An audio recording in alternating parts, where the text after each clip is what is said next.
Welcome, everybody. I'm Mackenzie Adams with USACE New York District. This is our engineering roundtable, and we're going to go around and we're going to introduce all of the engineers that we have today, starting with you. I'm Bethany Potter, structural engineering technical lead. I've been with the Corps about 2 years. Welcome. Thank you so much for being here. Hi, my name's Arun here. I am a coastal engineering team leader for the New York District. I've been with the Corps for about 12 years, total engineering career about 15. What else did you want to know? No, that's great. Okay. Thank you so much for being here. Thanks. Hi, I'm Bob Gerritz. I've been with the Corps for 30 years. 30 some years. Thank you. And I am the Chief of Engineering Management Branch, and I've been doing that for about 20 years now. Excellent. Well, thank you guys so much for being here and participating. I'm just going to ask a couple of questions because we're highlighting engineers for Engineering Week. And I'll start with you, Bethany. Why engineering? What made you decide to get into this field? Well, I didn't grow up knowing I wanted to be an engineer. Right. Like a lot of engineers, I was good at math and science, but I was also good at other things, so I didn't know what I wanted to do when it was time to go to college and pick, out my major. And the way I approached my potential major was probably a very engineering way to do it. Actually, I bought a big book. It was this thick of college majors, and I just flipped through it, and I just process of elimination narrowed down all the stuff, and I eventually wound up on structural engineering, and it stuck. So Wow, that's great. How about you guys? You guys go through a big book too? Similar stories, or? No, not a big book. I like Bethany, I was good in math. Science, I'm not really sure, but math for sure. And one of the offerings in my high school was actually so we had we had the academic side of high school, but we also had a vocational ed side of the high school. Mm-hmm. Two different wings, and so they had a shop there for auto mechanics, and then also for beauticians, and they had some area. It was a pre-engineering course. I thought, what? Let me check this out. And it was cool, for as a high school student, learn about drafting and learn about and that's where I said, what? I think I want to do this, and I did look through some books, sort of what colleges to go to,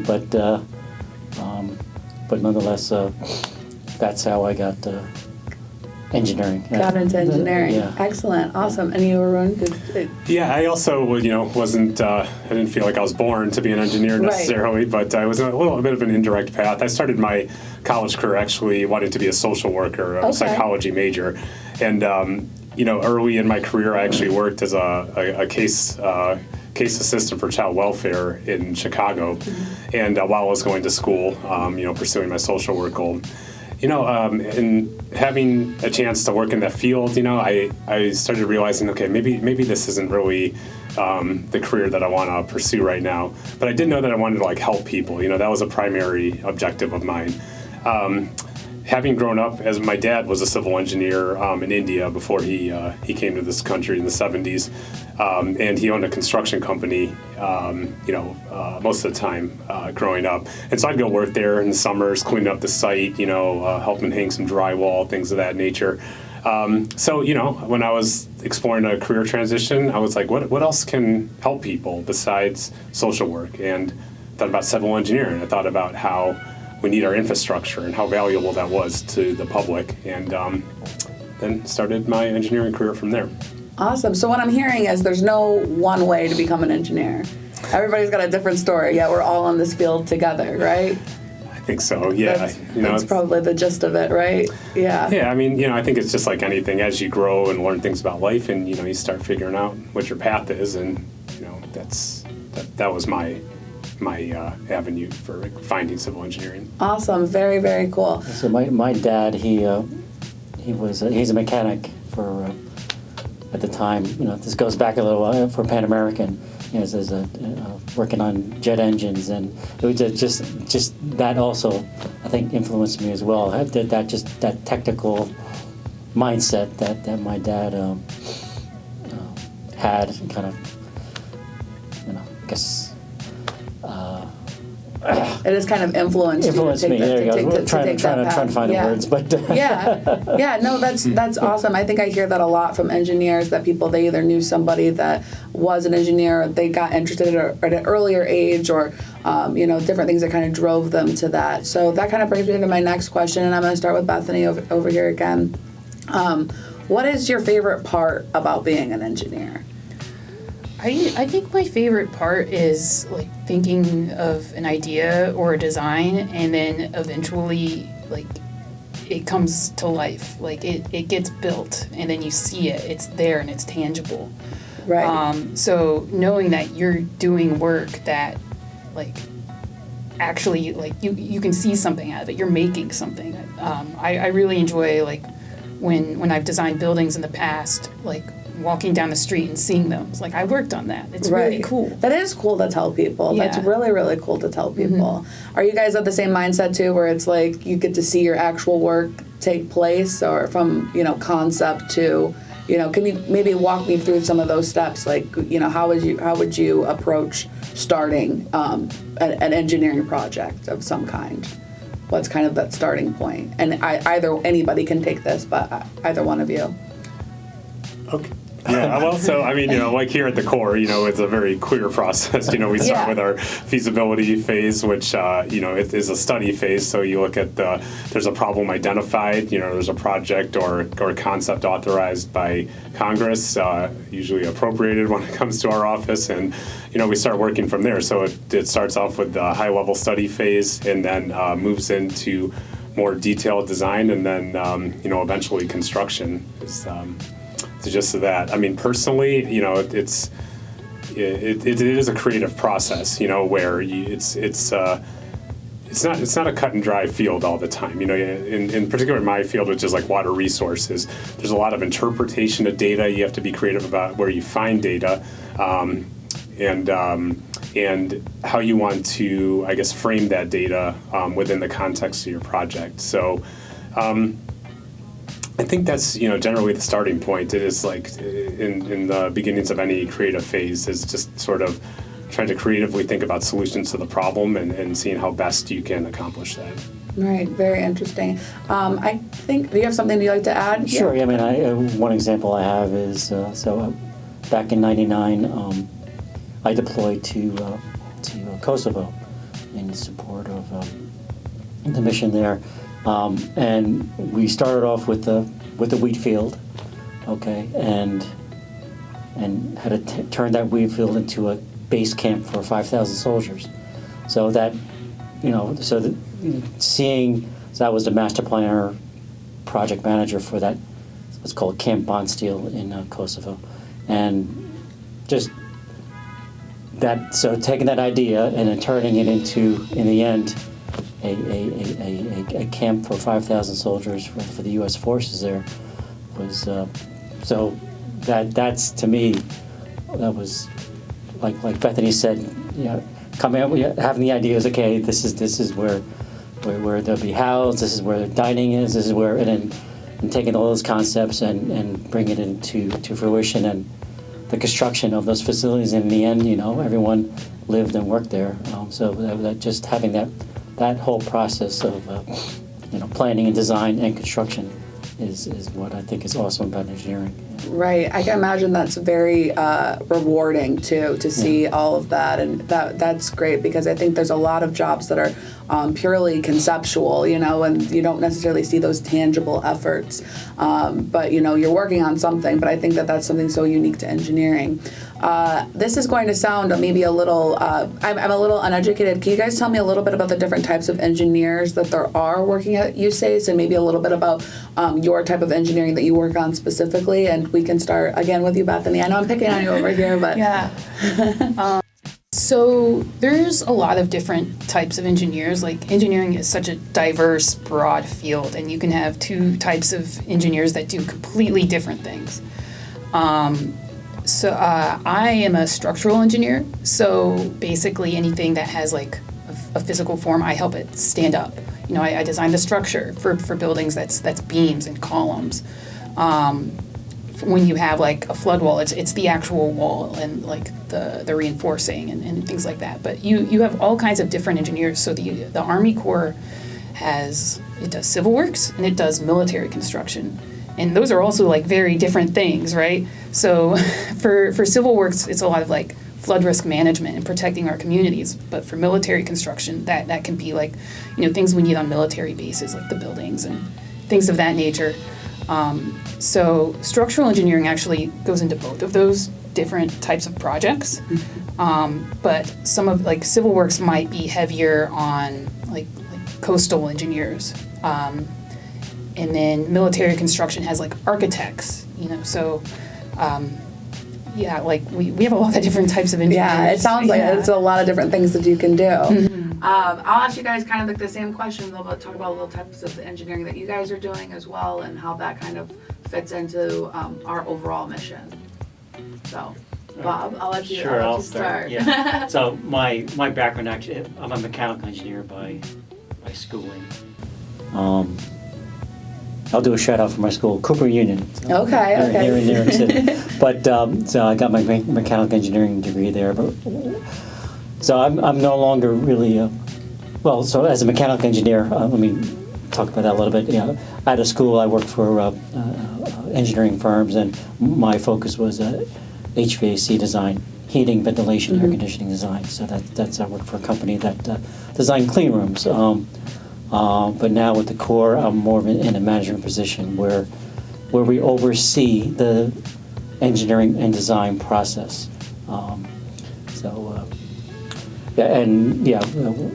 As Bethany said, our projects, support our military installations, in our area, but then the communities in our area as well, protecting them from reducing the risk of flooding.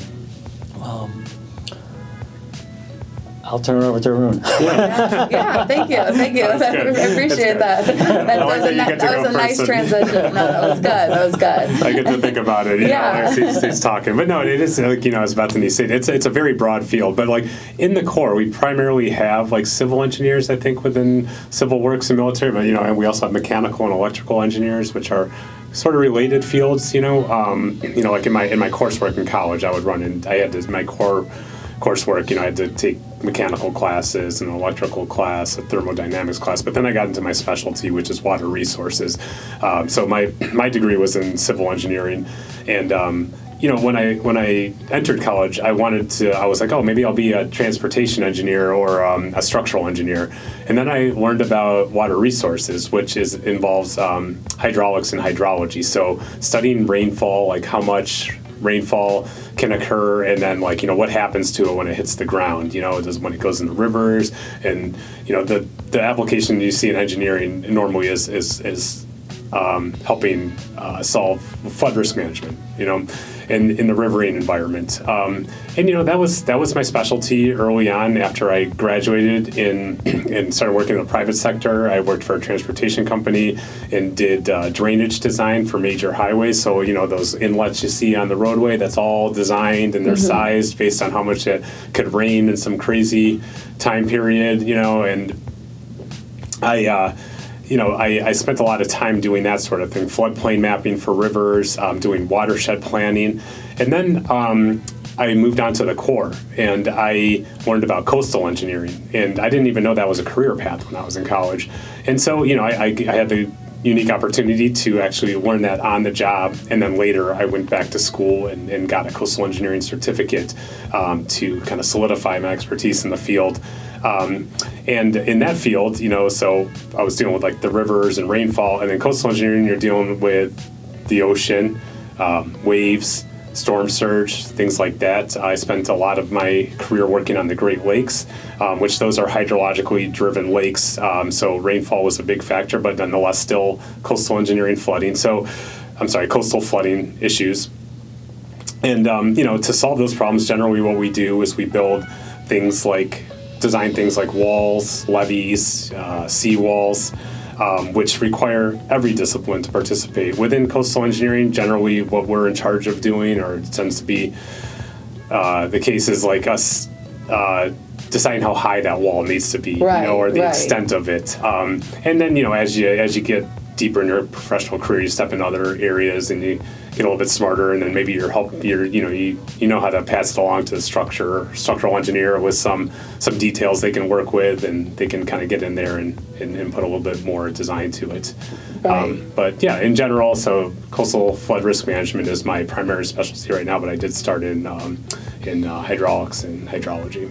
Well, I'm so glad that I'm having these conversations with you guys right now, genuinely, because I've worked here not very long, and I'm still learning about the different types of engineers and how they kind of all fit into a project. And so it's good to know that, there's a little bit more about what you guys are doing. And I'm glad that you brought up kind of your career path, and you as well. I think that I'd really like to know why did you guys choose to come to work for the Corps? And like you said, in college you didn't even know that the type of engineer that you are and what you're working on now was even an option. So I would like to kind of hear a little bit about your career paths and what brought you to the Corps and why you decided to become an engineer here. And we can kind of go back this way, and or however we want to do it. It's really, it's all informal. Yeah.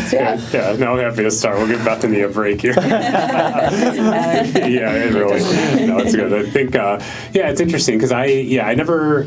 I didn't, coming out of college, I didn't expect to work for the Corps. I went to the private sector, which is great. It's a very enriching experience. I learned a lot working in the private sector, how to innovate.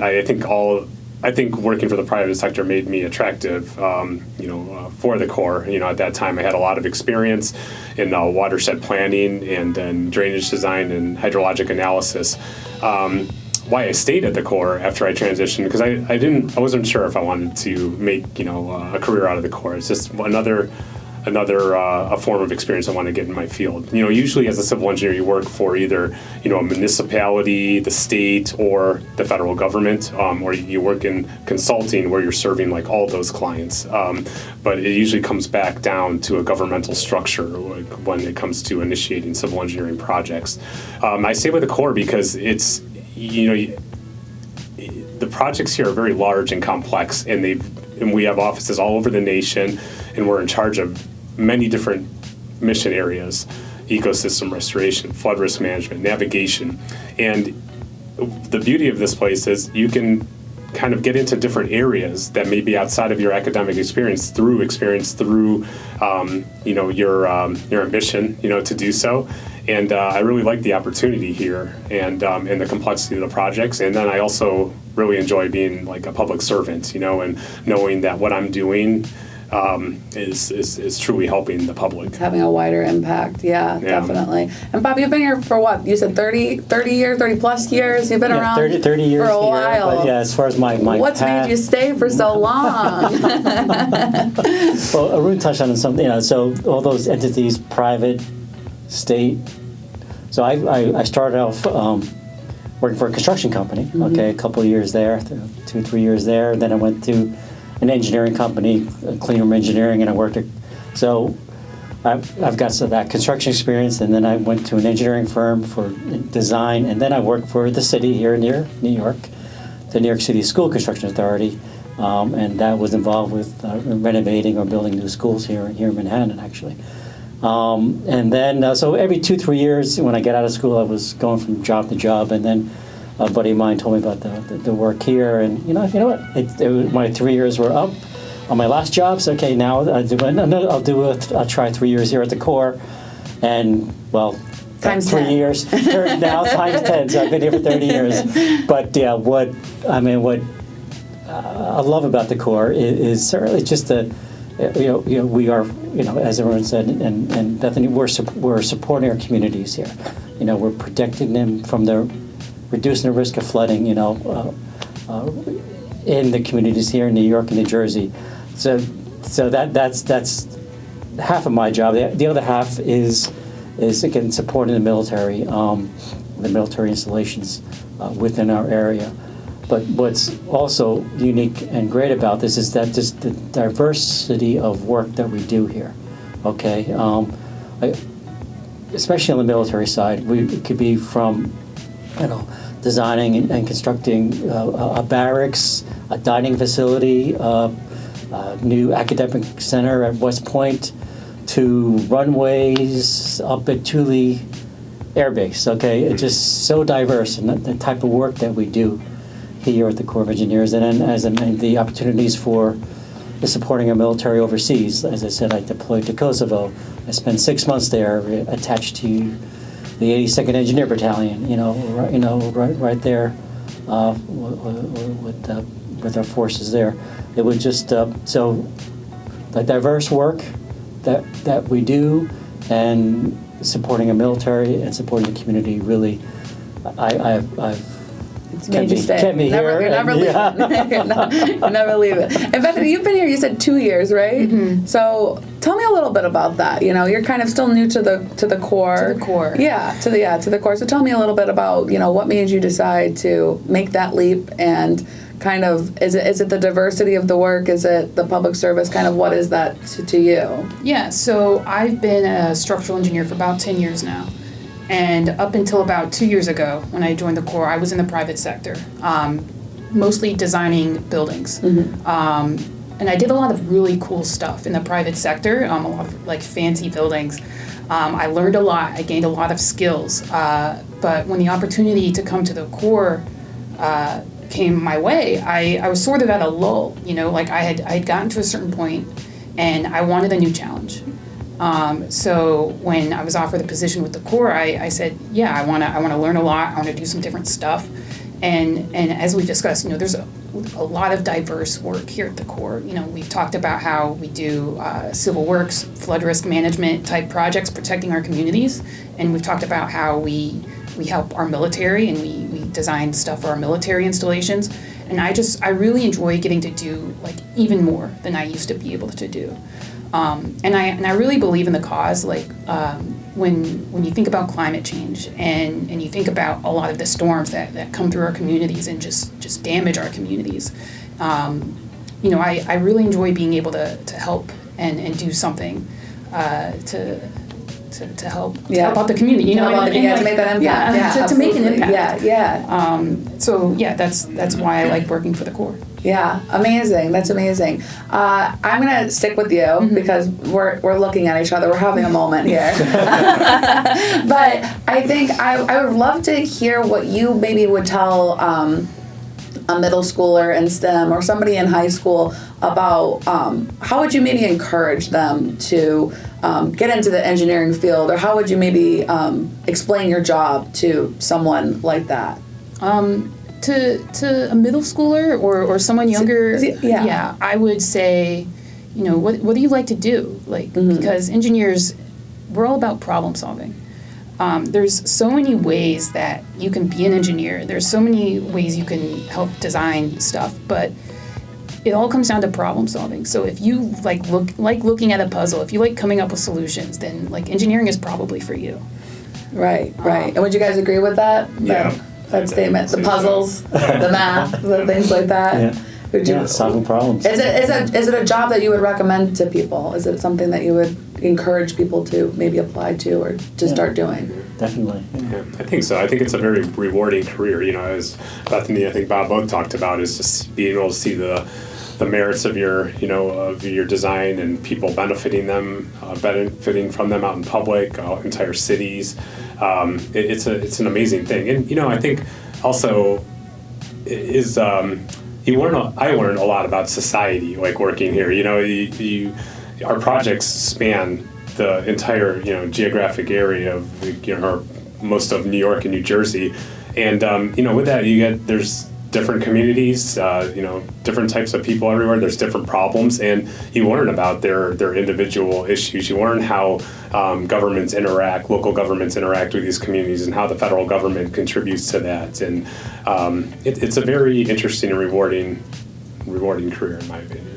Yeah, it sounds like it. You guys have been absolutely great.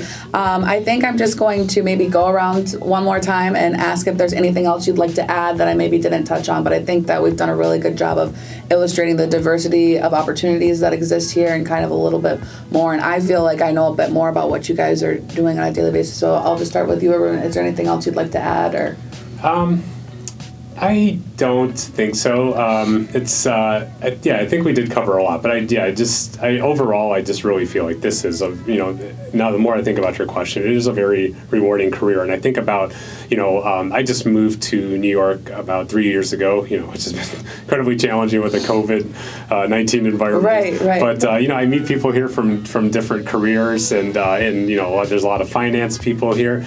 When they hear about what I do, they're all very interested and very jealous. I'm jealous of how much money they make, but then they're jealous of how rewarding and tangible the work I do is. And Right. I think that's an important. It's a trade-off. thing for people It's a to know. trade-off. Yeah, definitely. absolutely. And I think if you have that passion for public service, it's definitely a good place to be. How about you, Bob? Is there anything else you'd like to add?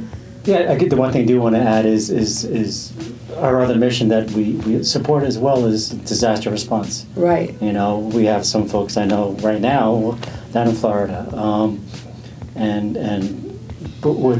so that's another great aspect of the Corps, how we help in those emergency type of situations. Right, and not just only in the community that we're living in and serving in, we get to the opportunity to deploy to other communities and actually make an impact in those as well, and work with different people, like Arun was saying, and work and find people from different backgrounds. That's right. Correct. Yes. No, I know that's a great point to bring up. Thank you so much for mentioning that. How about you? Is there anything else you'd like to add?